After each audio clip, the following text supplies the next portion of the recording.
y'all, today we are going to be making a classic beefaroni. You might know it as goulash, we like to call it beefaroni, same thing. You're basically gonna get your ground beef and your pasta and you're gonna make a delicious skillet dish that's perfect for every weeknight or even a Sunday dinner. Go ahead and turn your skillet on. You wanna heat it up over medium.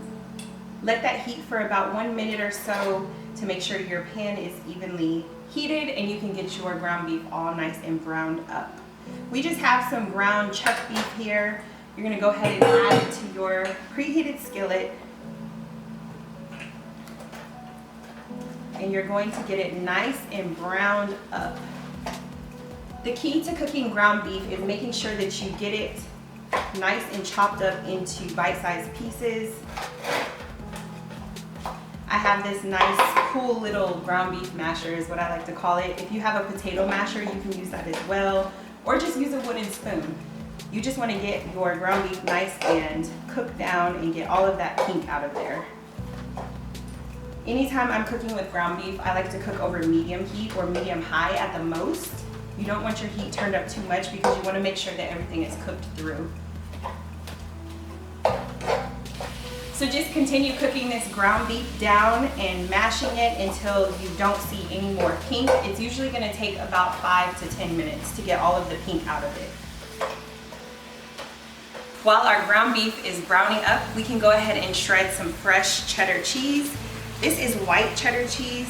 Use any cheese that you have on hand. We just want to use some freshly shredded cheese, and then we're also going to use some pre-grated. It makes a big difference when you shred your own cheese, trust me. So go ahead and shred your cheese up in a bowl, and then we're gonna set that to the side and continue browning our ground beef. I always like to keep at least 1 block of cheese on hand for recipes, for snacking.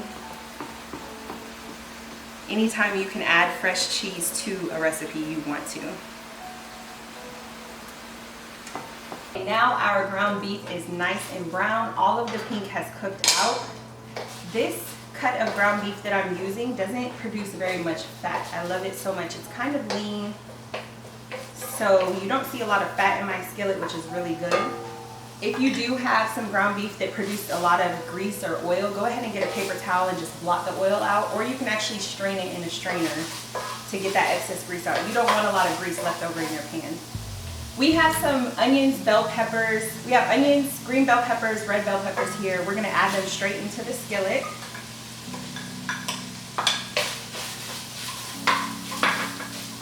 And you just wanna saute these bell peppers and onions until they are nice and soft, and you're gonna put them straight in with the meat. That's what I love so much about this recipe. It's a 1 skillet recipe. You literally can have dinner on the table in 30 minutes. So the perfect weeknight meal. You can use it for a Sunday dinner, kind of zhuzh it up a little bit, add a little razzle-dazzle to it. If you want to throw it in a pan and add some extra cheese, that would be really delicious. Another reason why I like this recipe is because you can make it for a crowd. If you have a gathering or an event coming up, birthday party, baby shower, go ahead and make a huge batch of this beefaroni. I promise you it will get gone. People love, love, love beefaroni. It's a big hit. Now that your peppers and onions are nice and softened, we're gonna go ahead and season our beefaroni. We have some Cajun seasoning here and a little bit of chili powder. Here we have some black pepper, some red pepper flakes, and some onion flakes. And some garlic powder and onion powder. Go ahead and get that all nice and mixed in.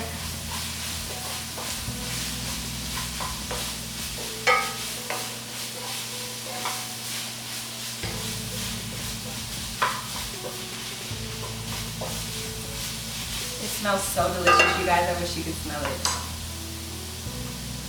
Now you're going to add some diced tomatoes. These are canned diced tomatoes. I'm going to go ahead and add about half a can to begin with and see how that cooks down, and if I want, I'll go back and add the other half.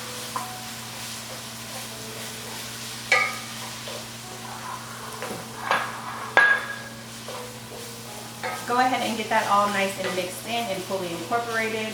It already smells so delicious. I have some tomato paste here. We're gonna go ahead and add about a tablespoon of tomato paste just to add a little extra flavor. Tomato paste is a concentrated tomato, so it's a very strong flavor and it doesn't take much. If you have tomato sauce, you can use that in place of the tomato paste. But again, this is one of those recipes that we like to use what we have on hand. Now that we have our ground beef fully seasoned, we're gonna go ahead and add our elbow pasta. Use whatever pasta you have. If you have some penny pasta, that would work just as well. When I think of beefaroni though, I think of macaroni. So I'm using kind of what we like to think of as macaroni noodles. Now you want to add your chicken stock, or you can use beef stock, vegetable stock, whatever you have on hand again. So your skillet should look something like this, where your chicken stock and water is kind of just covering the pasta. You're going to go ahead and grab a lid and cover the skillet and let the pasta tenderize in the liquid.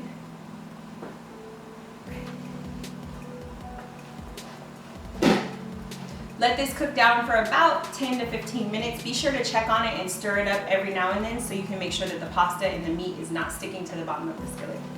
Okay, so it's been about 15 minutes and I had to double check every about 5 minutes or so just to give it a nice little stir. You want to make sure that your beefaroni is not sticking to the bottom of the skillet. So just check on it periodically. This is done. Our noodles are nice and tender. They're cooked through. You see all of that liquid that we had in here is pretty much completely evaporated. So now we're gonna go ahead and add in our shredded cheese. I have about 1.5 cups of the freshly shredded cheese here that we shredded together. And then I'm also going to add just a couple tablespoons of half and half or heavy cream if you have it. If you have milk, you can add that. It's just gonna make our beefaroni super, super creamy. Go ahead and stir that up until everything is combined and the cheese is nice and melted. You guys, this looks so good. I can't take it. The cheese is already starting to melt. Look at that. It looks so good. My mouth is watering. You're gonna really enjoy this recipe, I promise you that. And you really can eat it just like this. And this is one of those things I was telling you, this is the step right here where if you wanted to have a Sunday meal or you wanted to cook for a crowd, you could pour this into a baking dish, add some more cheese on top and bake it up for about 15 minutes. And y'all, it's a crowd pleaser for real. Look at this. Ooh, that looks so good, you guys. The cheese is nice and melted. And you're pretty much done. I'm gonna take it one step further. And I'm gonna just add some cheese right on top, and I'm gonna put my lid back on the skillet and let that melt. And this is really just for serving purposes. If you want to add a little razzle dazzle, you can add some fresh parsley to the top, some chopped green onion, or just eat it like this. My kids love this dish so much, and it was so quick and easy to make. You guys are gonna love it. Make sure you make it this week.